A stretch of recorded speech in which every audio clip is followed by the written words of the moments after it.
future. There are no people. There are no people in the future. No people at all. There are no people in the future. Where did all my people go? There are no people in the future. Let me try my people call. Where are all my people?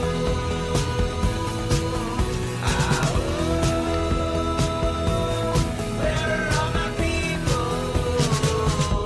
I guess I'll fly away now. Hey, everybody, welcome. It is Monday, December 20th, 2021. Well, kind of, sort of. We're doing a little pre-record here. This stream should be going out live to all of our patrons as a little kind of early access present. But this will be released during our regular time on Monday. So most of you will be hearing this on Monday night at 7 p.m., a regular scheduled show for Out to Coop Live. Yes, this will be our last show of 2021. It's pretty incredible that we're at the end of 2021. And, you know, we do have quite a treat for you today. But welcome to Raging Chicken's Out to Coop Live. This is Kevin Mahoney, editor and founder of Raging Chicken. On Out to Coop Live, we talk to progressives, activists, and troublemakers of all sort, right from our own backyards and from across the country. On Fridays, Sean Kitchen and I break down the good, the bad, and the ugly in state and national politics. And check out the Wednesday show with Cyril Michaleko. Cyril is a progressive columnist from the Bucks County Courier-Times and the Intelligencer, and he joins me every couple weeks or so, although we've been having trouble this past couple weeks kind of connecting. Our schedules have been crazy, but normally joins me about every other week to drill down into Bucks County, Pennsylvania, and international politics. You can get all our shows by subscribing to us on our podcasts on Podbeans, iTunes, Spotify, wherever you get your podcasts. And you can help support this show by becoming a patron for as little as $5 a month. Head on over to patreon.com/rcpress, and you can become a patron for as little as $5 a month today.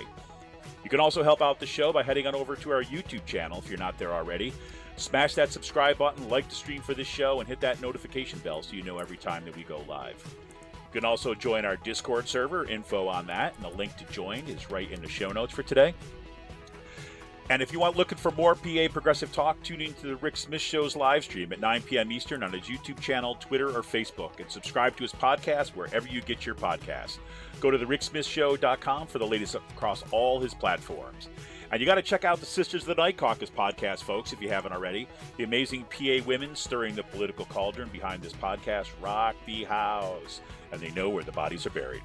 Make sure to follow them on Twitter at The Night Caucus. That's at The Night Caucus on Twitter. And subscribe to their podcasts on Anchor, Spotify, iTunes, wherever you get your podcasts. And then look, you got the holiday seasons right upon us, right? You need some kind of last-minute gifts for those gamers out there. Well, you got to check out the Game Inn. That's the Game Inn with two N's. The Game Inn is a Quakertown-based, black family-owned gaming store. They're friends of the show, and they've got everything from retro N64s to the latest consoles, video games for all platforms, and loads of collectibles, action figures, and Funko Pops. And kids, hey, look, school times, you know what that means. Get a discount with every A on your report card. Check them out on their Facebook page and follow them on Twitter at @TheGameIn.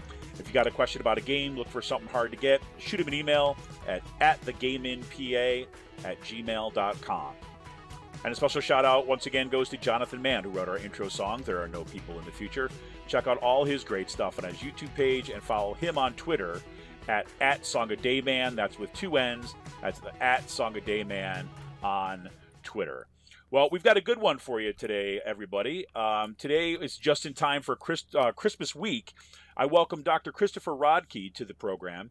Chris is the pastor of St. Paul's UCC in Dallastown, PA, and a public theologian who engages in three publics: the church, the academy, and society.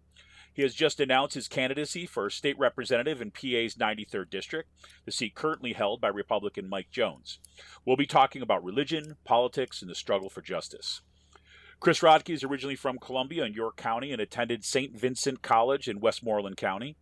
After earning a master's degree at the University of Chicago, he went on to earn his Ph.D. in philosophy and religion at Drew University. And prior to his current position at St. Paul's UCC, he pastored a church in Lebanon County after moving back to PA. He is the author or editor of 9 books, including Too Good to Be True, Radical Christian Preaching, Year A, and The Word is Crucifixion, Radical Christian Preaching, Year C. He also owns a small publishing business. Barber Sun Press is an outspoken activist in the area, especially for religious tolerance, and is a judge of elections for his district. For the past 10 years, he's also been an adjunct professor of philosophy at Penn State York. He is married and has 4 children in public schools. And coming up soon, we'll talk about this a little bit later in the show, but he's having a press event for his candidacy for the PA 93rd District on January 16th in Jacobus, PA. Welcome to the show, Chris. Thank you. After someone gives an introduction like that, I have to say, and it's only Wednesday, right? So, Columbia, by the way, is in Lancaster County. I need to make sure I put a shout out to, I might have given you the wrong information. Columbia is the part of Lancaster County that Lancaster would like to give to York County, but that's where I grew up. Gotcha. So thank you for having me on the show. Oh, absolutely.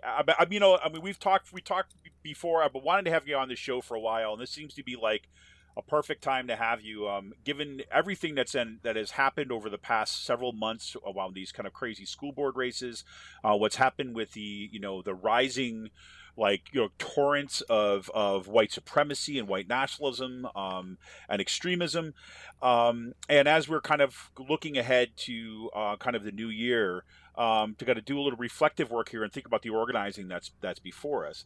So let me ask you this as a way just to kind of set the table a little bit for today. I love this notion. You call yourself, say, a public theologian, and that echoed when I read that, when I was seeing you kind of describe yourself as that echoed so much to what I see you do in the world, right? So maybe you could talk a little bit about what do you mean by being a public theologian, and how does that inform how you approach your ministry, but also kind of the activist work that you're doing? Yeah, that's a great question. So that's one of the signature things that comes out of the University of Chicago Divinity School, is the idea of the public theologian, and that's largely connected to a historian of Christianity who's well known there named Martin Marty, and a theologian named David Tracy, who I worked with. And the idea is sort of asking the question, what happened to the pastorate in the last 60 years, right? Pastors were respected in communities. They were learned. They were engaged in justice issues, often in mainline churches, although we know now not enough, and had a voice in the community that they might not have exercised enough, but they had a voice. And there were prominent clergy nationwide, and Billy Graham sort of took that role at some point, but there were progressive clergy that were really well known and were household names. And Reinhold Niebuhr is probably the one that some of your older listeners might know. And Reinhold Niebuhr, of course, President Obama used to talk about, was the most influential intellectual on his thinking. But Reinhold Niebuhr is sort of the par excellence public theologian. That he was a young pastor in a Reformed church in Detroit during the automation boom, and wrote about how the economic expansion drove racism, in that community. And so he was very interested in those issues and outspoken. He actually ran for office while he was a pastor there, unsuccessfully, and eventually became the president of Union Seminary in New York City, which is, in my opinion, the best seminary in the country right now, and was then. So it's about the pastors just can't stay in the church, right? And if we're going to talk about cultural transformation and having legitimacy in different worlds, one has to engage the academy, one has to engage the public, and obviously one has to engage the church. And there needs to be some nexus between those, so that practical speaking, it means that pastors should be reading up on what's going on in the world of theology and academic research. They should also have a place at the table in those cases. And as you know, as an academic, like if you don't have a Ph.D., you're probably excluded from that table. Right. Whereas and that's true in religious studies too, which is a very balkanized academic discipline, more than most people realize. That clergy are not present at all, essentially, in the American Academy of Religion, which is our guild. But that's partially because there aren't clergy being trained to do that. Now, does one's academic engagement really matter that much when you're holding someone's hand who's sick? Probably not, but it engaged the other aspects of Christian ministry. So I like that idea myself, and I've sort of lived into it, this idea of serving three publics: the academy, society, and the church. And sometimes those are in conflict with each other, and sometimes they work really well together. And when they work well together, I find that I'm really effective in my roles.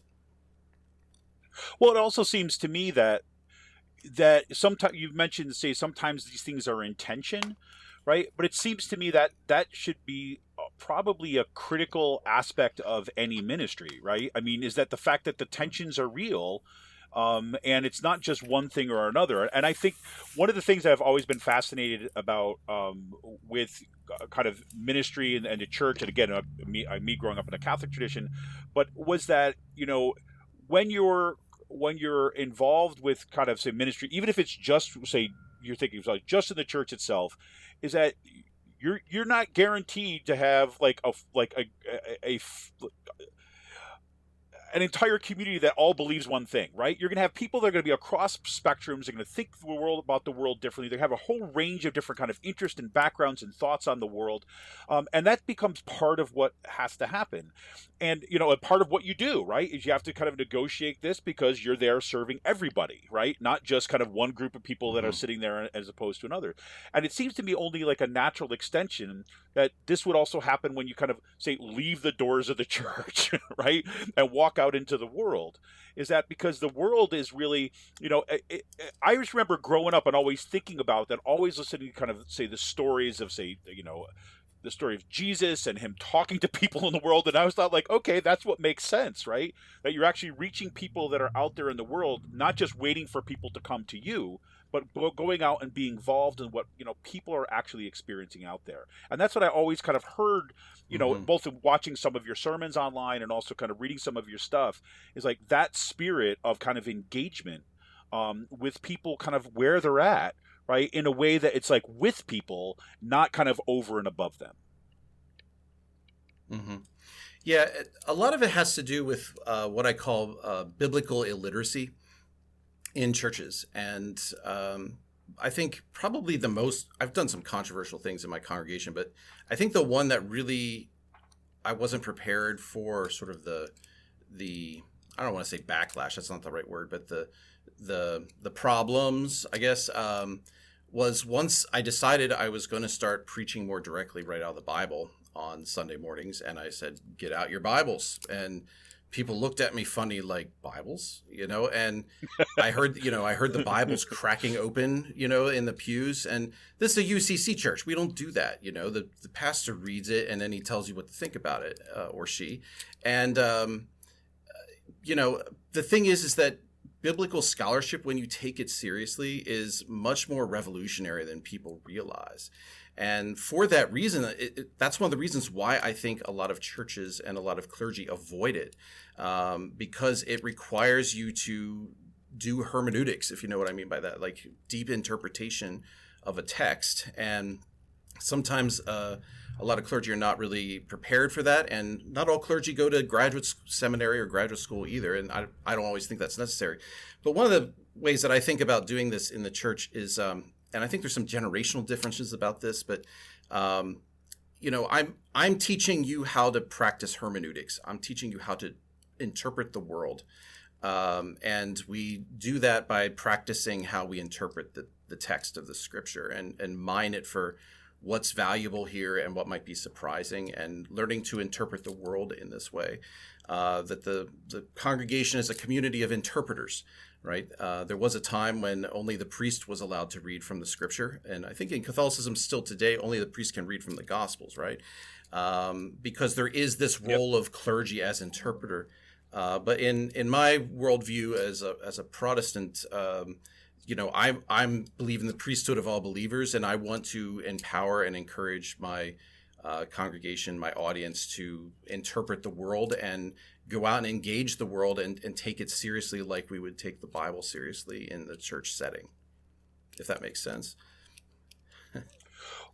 Yeah, absolutely. And I think that, so this is, and the way I kind of have always have evolved in thinking about, say the role of, say, religion and, say, and not just the Christian Bible, but also kind of looking at kind of traditions of Islam and traditions of Judaism, where is that on the one hand, like you said, you have this community of believers, right? And you're kind of serving this entire community.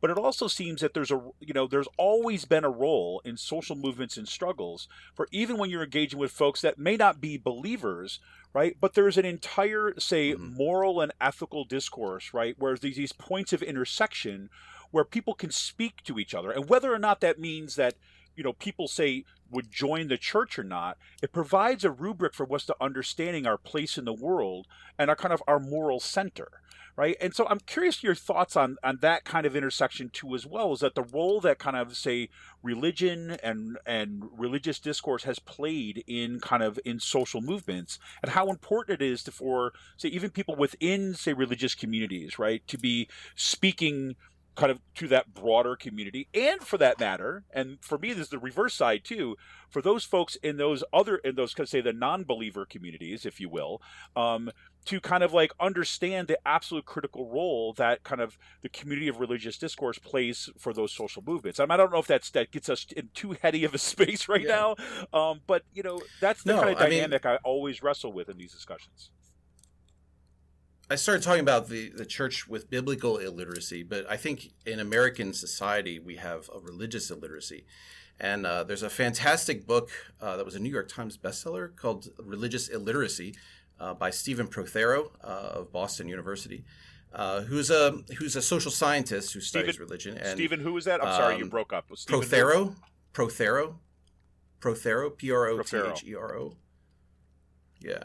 I don't know if he still teaches, but he taught at Boston University as a social scientist. And he did a study of how much literacy is there really about religion in American society, given that probably only second to India, the United States is the most religious in the country in the world, right?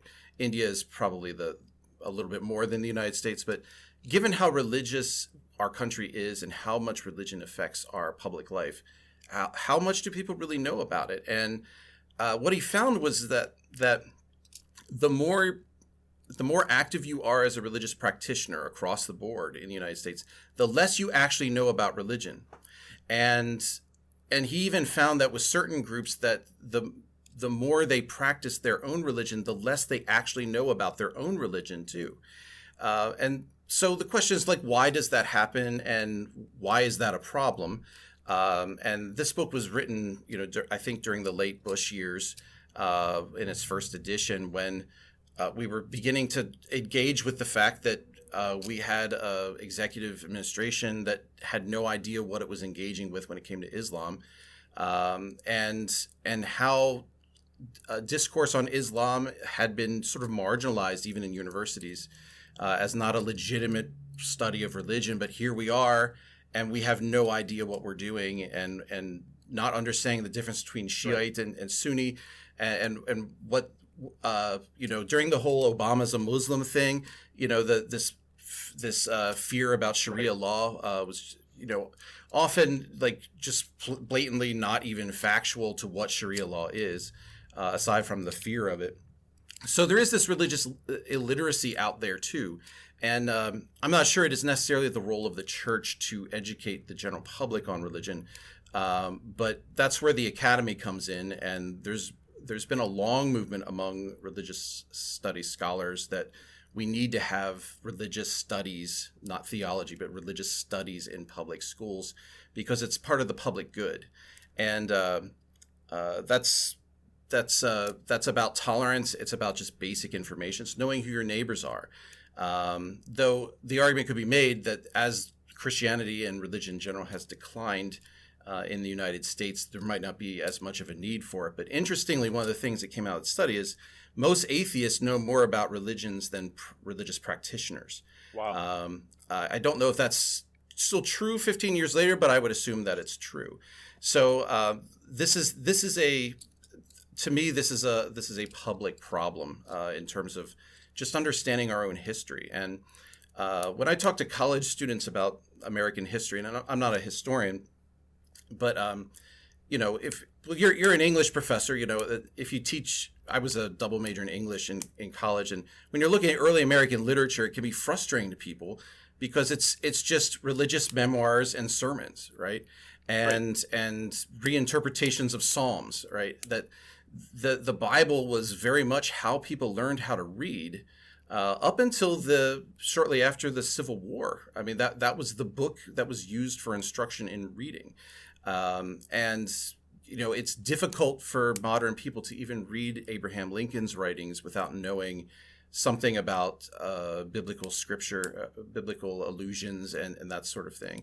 So, and even understanding the Civil War and how the Mormons' secession from the Union played a role into that, and what Native American religious practices were. These are things that ought to be studied, when we're talking about American history, and they aren't. And the case is made that it's because we're afraid to talk about it in public schools, and rightfully so. And some of it has to do with the fact that teachers are not really trained how to talk about it. There isn't usually a way of certifying somebody to teach religious studies, so it sort of gets relegated to a social studies class of some sort, if at all.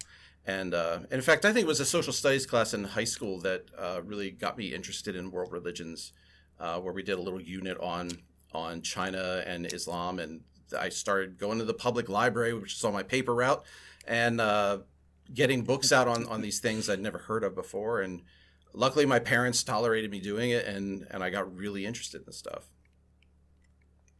But I had to work to find it. Oh, that's awesome. And I think that, you make it.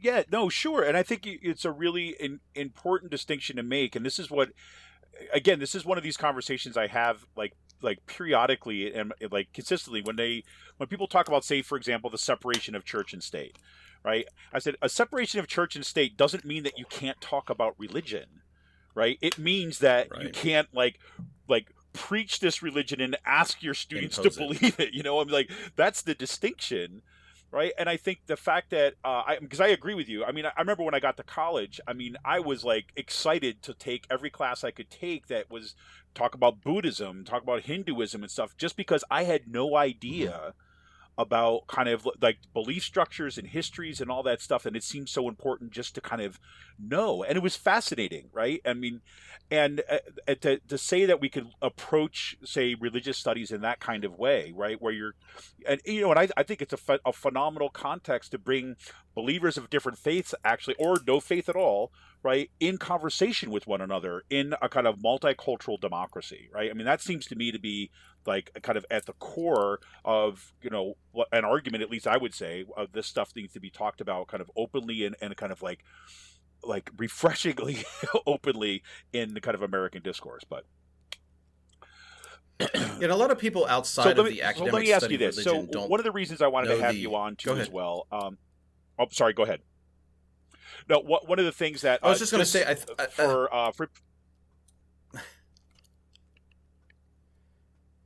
it's okay. I think we're getting like a second off of our thing here. So I think one distinction that I think is helpful for outsiders of the study of religion to understand, because I think it's helpful in terms of how we talk about religion in public, is that there's a couple, every discipline has different methodologies of how it goes about studying itself. And religion is awfully complicated, so it requires special gloves to handle. And I find it a helpful distinction that there's a difference between what we call phenomenological study of religion, which is social science based, and constructivist study of religion, which is theology or insider. And a lot of it's outsider versus insider. So if I'm a scholar who's looking at religious practices in Nepal, and I'm using statistical methodologies, there is some sense of objectivity there. There is a methodology there. You can talk about religion in these ways without getting into an evangelism mode, right? But then on the other hand, there's constructivist or insider language. But But you have to understand that stuff to understand the culture that we live in too. So there are these tensions between these two different ways of doing religion. Sometimes in the academy they don't get along because they see themselves doing something very different. But I find that helpful when we talk about religion in schools, that religion as a social science is legitimately worthy of studying in a public school. The question comes then, like, what do we do with the cultural side of it, of understanding how insiders really practice the religion? And that's how you understand living religious movements. And even in public universities, there's a real allergy of teaching the second because they're afraid of who's going to teach it and who's going to impose something they shouldn't in it. And that's one of the big tensions in the study of religion right now. Absolutely. This is just a kind Sorry to interrupt you. No. This is a little bit of well, I think, like you said, this is what I was about to say. For folks that are listening right now, hopefully, if you're listening to the podcast, I'll be able to kind of deal with this in the kind of the editing.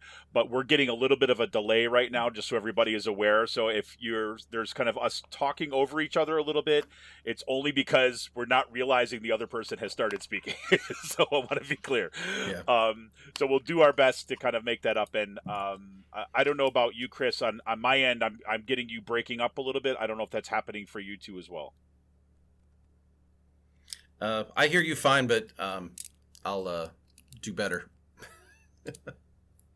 No, you're fine. You're fine. I think one of the reasons that we record in Riverside is that we're kind of like recording locally and uploading. So this should be fine for the podcast. And I'm sorry for all this meta discussion right now, folks, but I just wanted everybody to be aware, if you are watching live, that's some of the disruptors. There's a little bit of a delay in our recording. We're not yelling So at anyways, each other. No, no, and but I am frustrated because, like, I'm so, I don't know, technology will kind of be the bane of my existence, yet I use it all the time. Anyways, so one of the things that I wanted to talk to you about today is, like, you and I have talked a little bit about this online, but why I think it's so important that we're looking at, say, these kind of intersections between religion and politics right now is what we've seen, the emergence of kind of really kind of extremist forms of kind of religious discourse, kind of in places that are coupled with kind of white supremacism, that are coupled with like some of the the worst expressions of what I would say is humanity, which actually flies in the face of the kind of work that you're doing and the kind of work that I think that a lot of folks are doing. But it seems that what is happening in terms of, say, the space of, say, religion seems to be really important to be included in this discussion of what's happening with this rise of extremism. So I'm wondering if you could kind of give us a little sense of how you see what's happening right now, and what's particular why we're seeing this, this rise is this real kind of extremist and kind of discourse that is emerging at this point. Yeah, that's a great question, and that would require a whole lot of dissection. And there is an emerging field in academic theology that is called public theology that is really looking at this hard. And some of the stuff they come up with is really interesting. So one of the things I think is helpful is that for decades, there's been this preeminent sociological idea called the Secularization Thesis. And the Secularization Thesis is that it believes that the more educated people become, the less religious a society is. And the more technology that is introduced into a society, the less religious a society is. And some of that has to do with like a worldview aspect of where God fits into the puzzle of the universe, that there's, as less things are unexplained that we encounter on a daily basis, there's not as much room for God's hand to be the random force of doing something beyond our understanding. And the role of God as this sort of divine intervener sort of shrinks, right? So my position, and I'm not the only one that takes this position, is that the secularization thesis is wrong.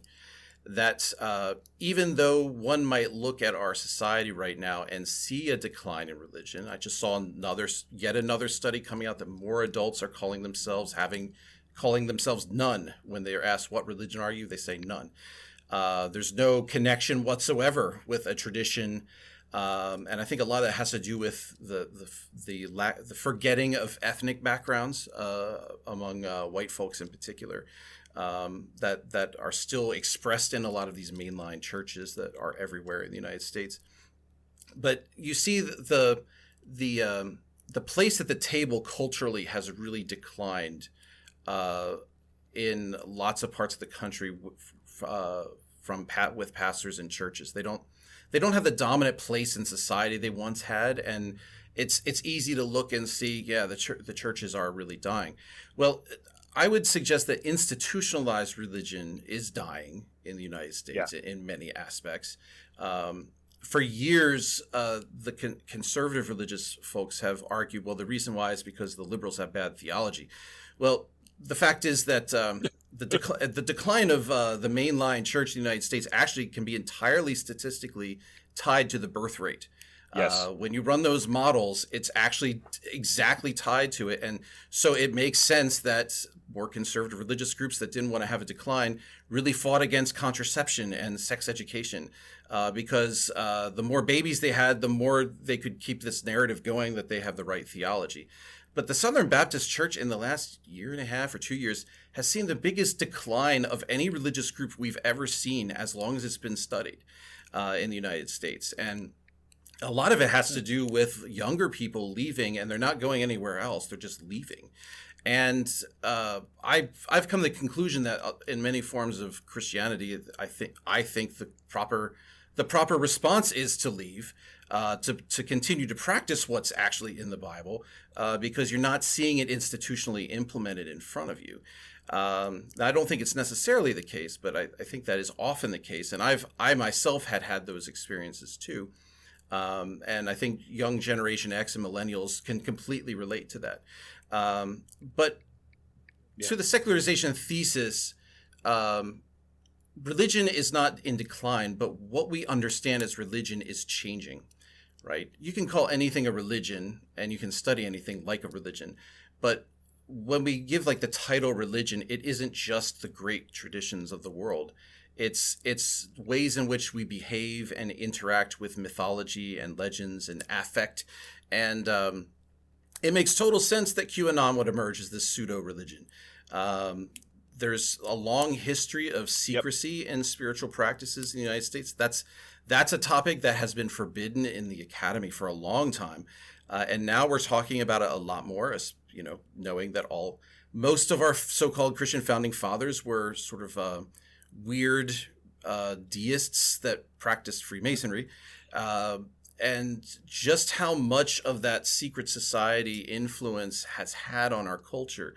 That the conspiracy theories have always been with us in this country. They've always been part of the public discourse. They've all been motivated by pseudo or quasi-religious movements. Pennsylvania was the only state, I think, that elected an anti-Masonic party governor, for example, and lasted one term. And the Ku Klux Klan, is based in secret esoteric ritual. I mentioned Mormonism before. Mormonism is based in this ritual as well. So it makes sense that there are these sort of chivalry orders, behind the Proud Boys. The inner circle of the Proud Boys is this sort of knighting that goes on and as a secret ceremony. And that might seem awfully weird to outsiders, but this has always been here. It's always been part of it. People that are in the movement often don't know what it is. I imagine most people in the Proud Boys don't know about the insider circle, or if they know about it, they're just not supposed to talk about it or just hope they get picked for it or something. So this idea of secrecy and secret knowledge and making certain kinds of connections culturally is this interpretive key that unlocks the secret of what's really going on. And I think a lot of it is also grounded in appropriations of anti-Semitic accusations, about the divided influence of people behind the money and behind culture. So I think that we have become more and more religious, and with the Donald Trump movement, some studies came out from the 2016 election. I haven't seen them yet from the last election, but the people who supported Trump the most outside of the East Coast, right, generally identified themselves as strongly religious, but they had a much less chance of being affiliated or identifying any religious practices that they have. There isn't really a separation of church and state anymore. The church has become the state, or at least it can be in certain situations, and that's this feeling that we need to return back to with this mythology that's what it was in the 50s, which it may have been for some, but wasn't for all.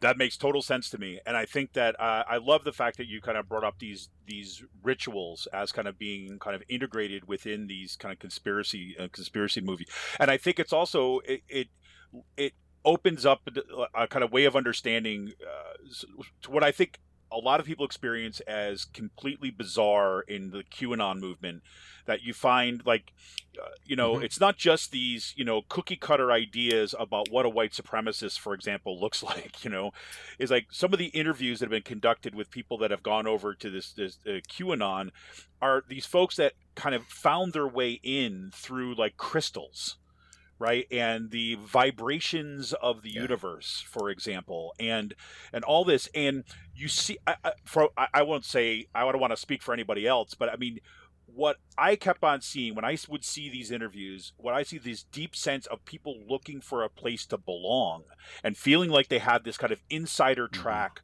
a way of understanding it, even though it was disconnected from what we would recognize as, say, official religious discourse or these official big traditions.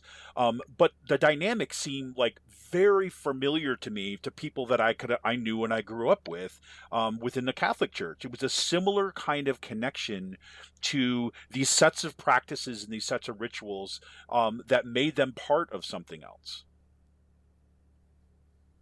Yeah, and I mean, white nationalism has always had this in its blood. I mean, in religious studies we often call Christian identity movements, and of course, the Klan would be an example of that. And I worked for a little while as a prison chaplain when I was in school, and a lot of times the white nationalism was tied to these extremist Christian groups. Interestingly, we're now seeing white nationalism sort of morph into sort of appropriated neo-paganism and other kinds of New Age religions, like the Buffalo guy that everybody saw on January 6th, right? Yep.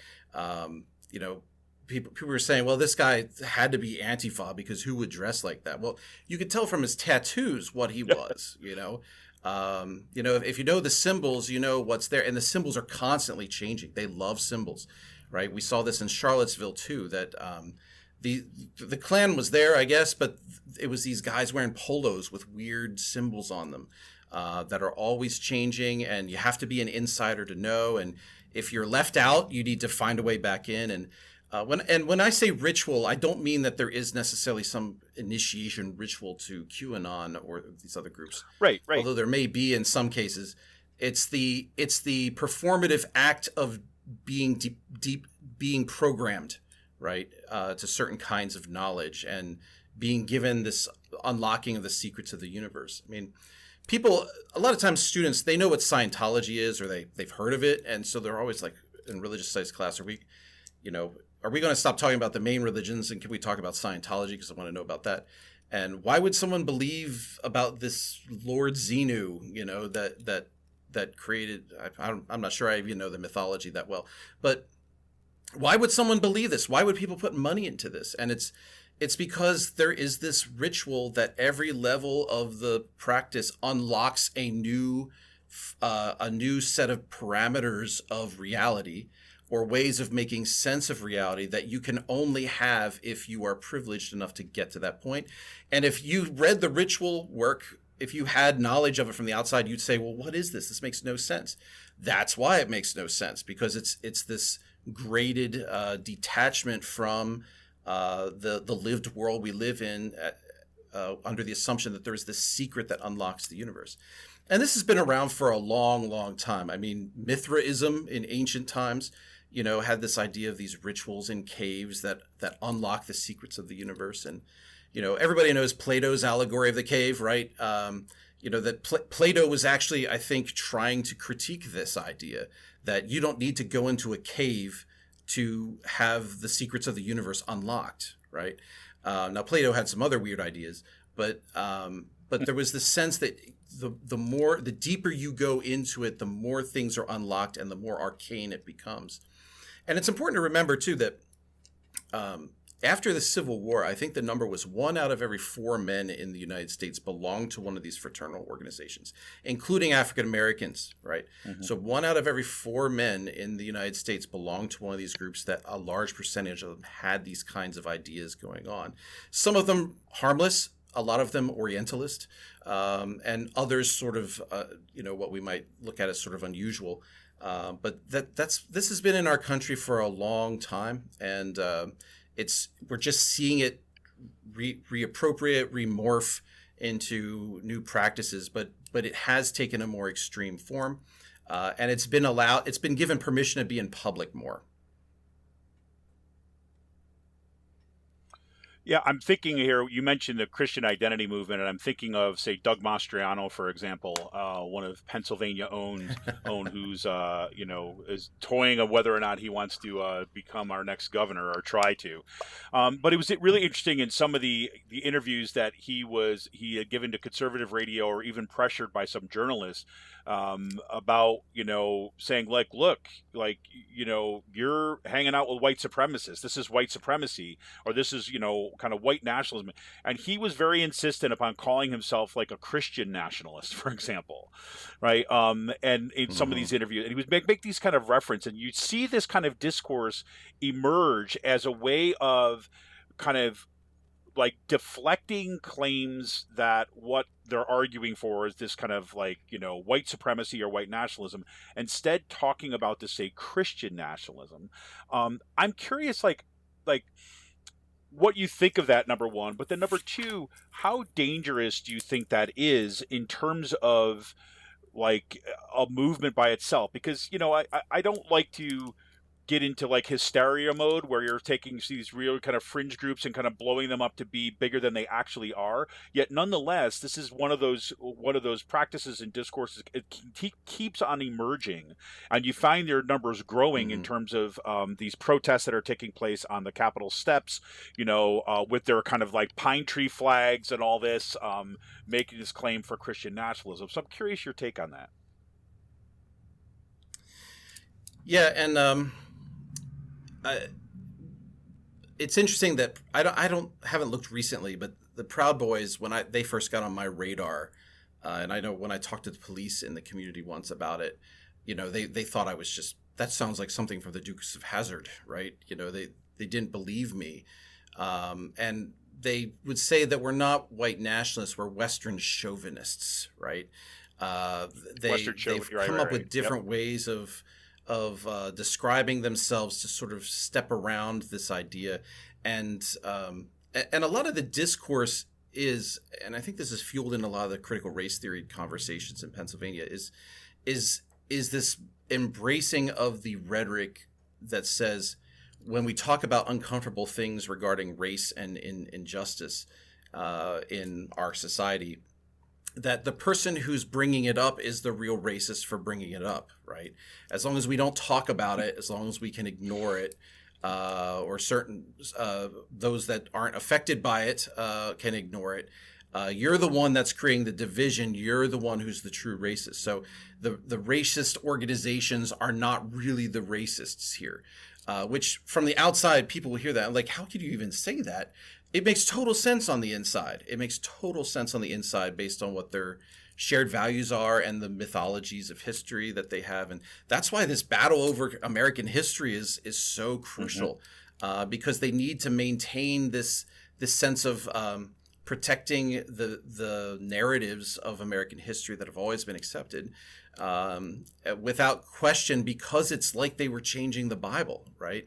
And for a lot of these people, like I think Mastriano, and I don't know if he is a white supremacist, but he's surely smart enough to know that they're following him around, right?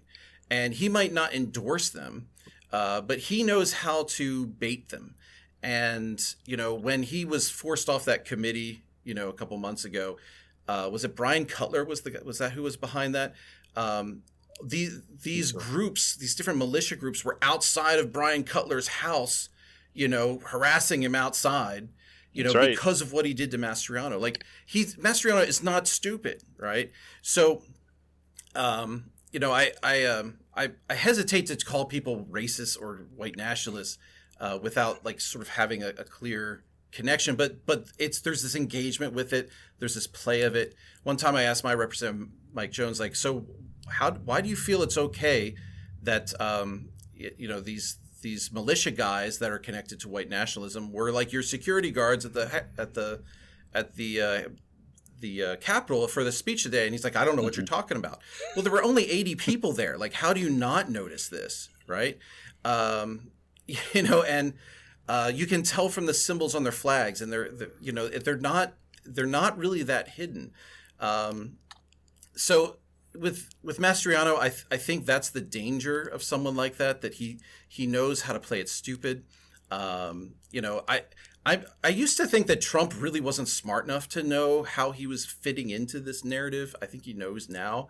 I think he sort of fell into it initially and then went with it when it was beneficial to him.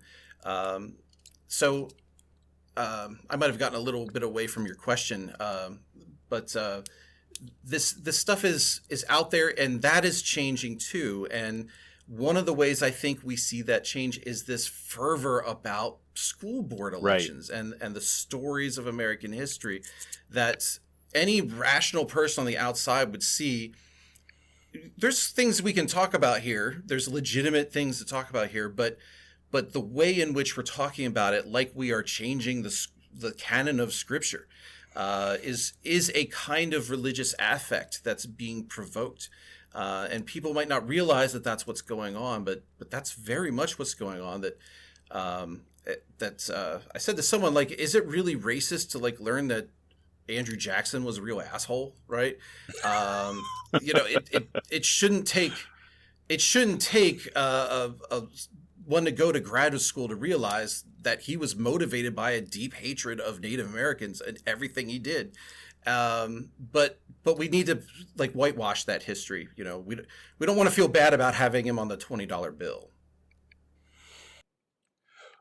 Well, that provides a good kind of transition to this last segment before we got to go today, is that, you mentioned Mike Jones, and of course, Mike Jones is in the 93rd Pennsylvania District, District 93, and you have just kind of thrown your hat in the ring, basically saying that you're going to run for state representative in PA's 93rd. And so I'm just curious if you could talk a little bit about, your decision to kind of jump in, right, to jump in this race. What got you to that point where you decided that you were going to run for office? And then as a kind of a follow-up is talk a little about kind of what you hope to bring to this campaign and kind of what your campaign is about and how you're setting it up. So talk to us a little about that. Yeah, so I hope you can hear me now. Yes, much better. I've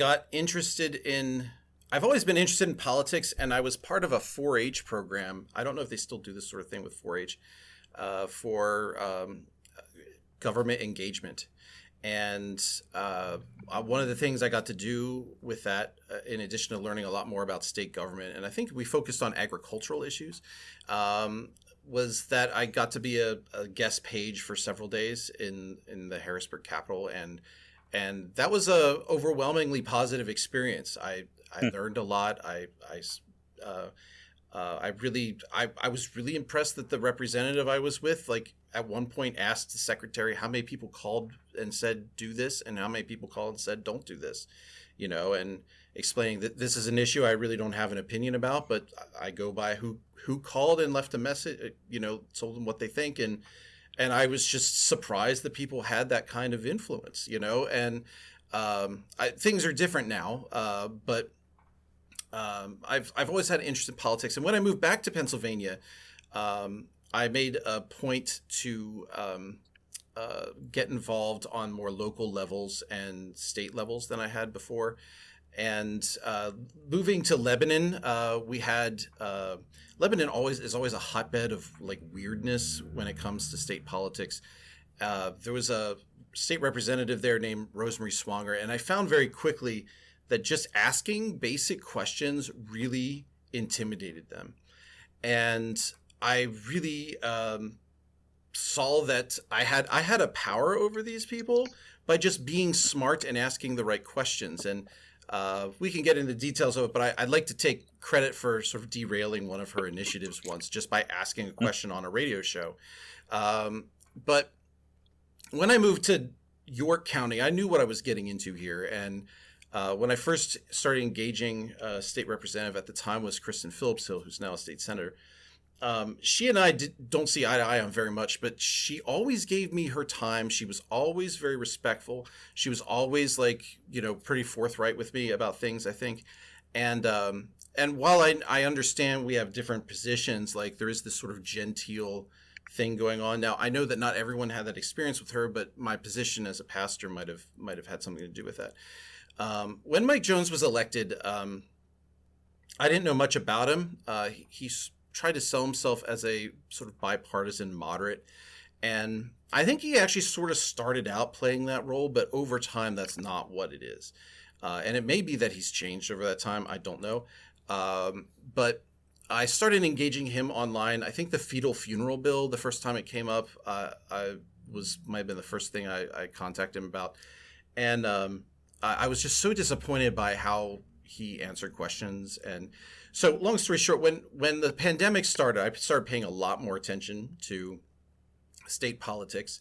We were all locked in our homes, and I got tired of watching the news on TV all the time. So I'd spend my evenings after the children would go to bed to look at what's going on in Harrisburg, and then compare it to what I am being told is happening in Harrisburg, right? Right. Because you have to really work to find what's going on in Harrisburg, and most people don't have that luxury unless you're really looking for it. And so you have to, the only way you can get that information is by entrusting that to your local representative, who is often giving you very selective information from a very particular point of view. And I now know that there are committees that write these things that they put out in their emails and stuff that they might not know about the things they're voting on. They're just sort of playing along with what they're being told to do. And and maybe I was naive, but I was just shocked the more and more I saw that, that not being able to answer questions and then just not looking at it to see what it is I'm asking about, playing this willful ignorance role is just not acceptable. And, I've just been so disappointed. He ran unopposed the last time, and I think he has moved to the right more with it. I think he got more egregious about.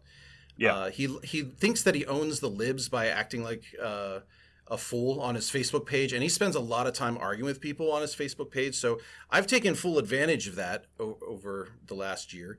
And interestingly, he's gone back and deleted almost all of it from his Facebook page. So it was something I've been thinking about for a long time.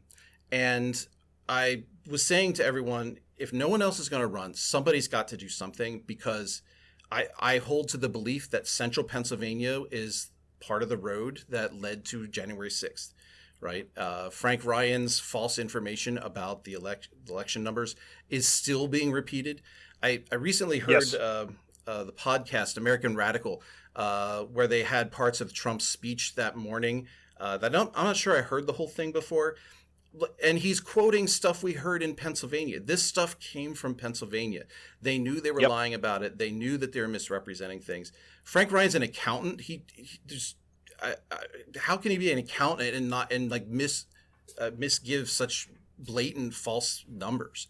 And of course, again, I'm a little naive about it, but I really saw this discourse as dangerous, and somebody has to do something. And I put it out there, to some people. I'd be up for running if you have someone else that really wants to do it, or if you have a woman or a person of color that wants to do it, I'll get all behind that. People were sort of shocked when I said that, but I meant that. The woman ran against him when he first ran, was sort of a last-minute candidate for someone that dropped out, who I think is fantastic. I talked to her before going through any of this. And so here I am. And the more I've talked to people, the more they think, it's really hard to unseat a Republican in York County. But right. As it happens, we just saw it happen in Central York, where there's an R plus 15, I think, in that school district with the school board, even with money coming in, significant money coming in to fund the Republicans in that race. If people are aware of what's going on, I think that most people have the common sense to realize that we need to switch course. The problem is, of course, that the left is demonized in every way. And interestingly, that's what I see happening right now, particularly from him, that there's this demonization of the left because he's got no argument. There isn't much he can really say that he's done other than promoting masking for small business. So a big part of what I'm running about, and he will often say things, no one's done more for small business in this area than I have. And what he means by that is the restaurants and the masking business that he really got behind. Right. So the issues I'm really running on are first, support for working class business. That we hear Republicans take credit for business all the time. They say things like, as he just said, no one's done more for small business. But the thing is, we all know middle class, working class businesses that got left behind in the pandemic and are just completely ignored when it comes to Harrisburg. And I know people personally. I have people in my family that are this way. I'm a first generation college graduate in my family, so like my fat background is working class. When you talk to electricians and plumbers, right, and barbers and hairdressers that are self-employed, they're not employed by somebody else. A lot of them were afraid to apply for aid because they were afraid they were going to get screwed, or they were afraid that they didn't want to risk the disappointment. They didn't have somebody helping them make decisions, say, look, if this diner that's not following masking can get $500 million, like you can get $15,000 to cover the time you close, right? Right. And I even know somebody that applied and the bank made a mistake. They won't admit that they made a mistake. And that person got fined for filing wrong papers. So instead of getting help, the person's now like having to legally fight the case that he shouldn't have to pay the fines for filing the wrong papers. And I'm not exactly sure how that went, but I know the person well, and I understand what they're going through with it. And of course African American owned businesses, same thing. I mean, we saw this with agriculture, Black owned agriculture businesses on the federal level that they're left behind because they don't trust the system, and rightfully so.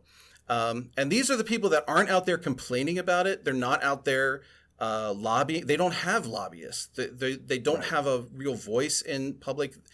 And honestly, they don't care about stuff at the state level, but they got really left behind in this process. And I feel pretty strongly that we can talk about small businesses, but talk to your neighbor who owns a rental property and has not been paid for a year. And we can talk about whether that was a good idea or not. But the fact is that these middle class landowners now are subsidizing all of it without getting aid, right? And we owned a rental property for a house we couldn't sell that we bought right before the 2008 boom, or the 2008 crash, I should say. And right. It took us 10 years to get out of that. And luckily, we sold it just a month before the pandemic started. And had we not done that, we would have been financially destroyed. I'm very fortunate. So, and it's your neighbors that you never know own a house that they couldn't sell that they're renting out, or an apartment they're renting out that got left behind in this. And so those are the people I'm talking about that are under the radar and are everywhere in our state. The second big issue I'm running on is equitable school funding. Which may not be an issue when the court case comes through with this, right? Not sure how that's going to go. Right. But York County is the most underfunded school district. It has the most underfunded schools in the entire state, right? Not the cities, the urban areas. York County is the most underfunded. And even a place like Dallastown, where I'm at, is underfunded by about $8 million a year. And that's nothing in comparison to York City, which is like 52 million a year, right? I mean, imagine what York City schools could do with the $52 million that they ought to be getting.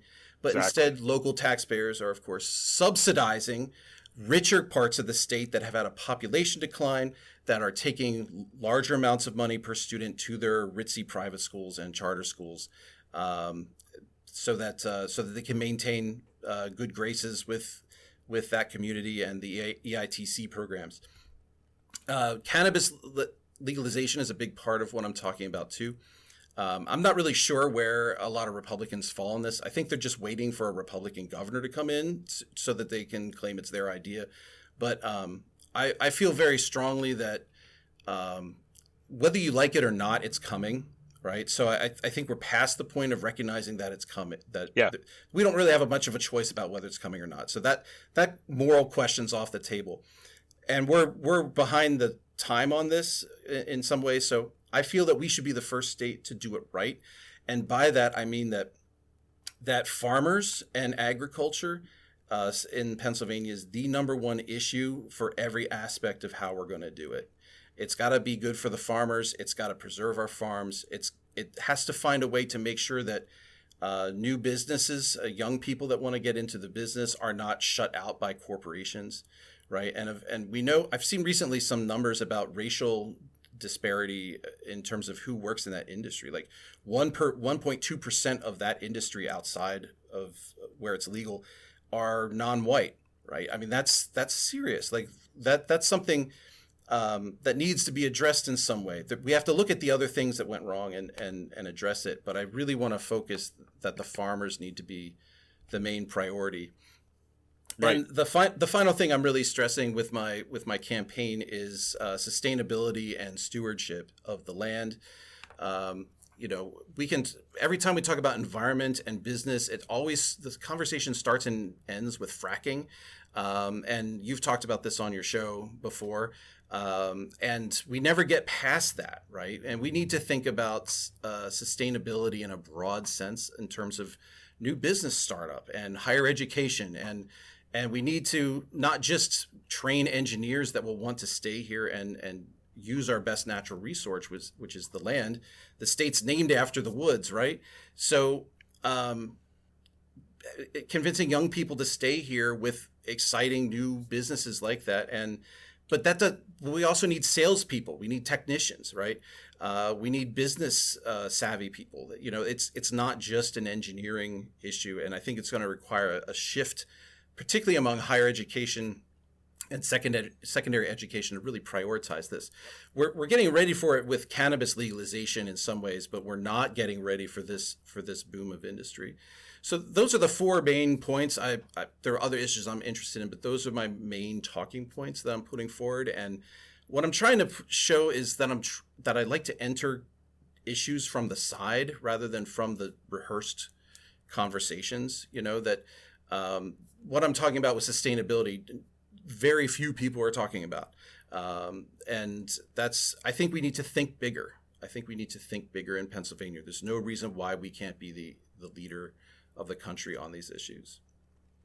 100%. Well, Chris, I appreciate you so much for coming on today, and I'm sorry about some of the tech issues that come in. So all that means is that, No. I mean, all that means is that in 2022, when you got your kind of press events, things like this, we're gonna have you come back on the show and talk even more about this because I'm just thrilled that you chose to run. Number two, that you're running on a platform that I think speaks directly to where we need to be, kind of here in Pennsylvania.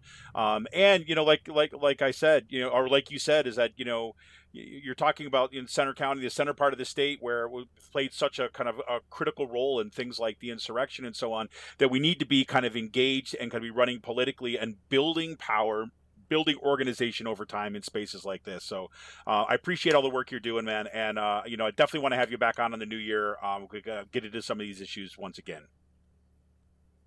Yeah, thanks for having me. It's been fun. Oh, you got it. You got it. So stick around right after I go to break, and we'll kind of chat real quick.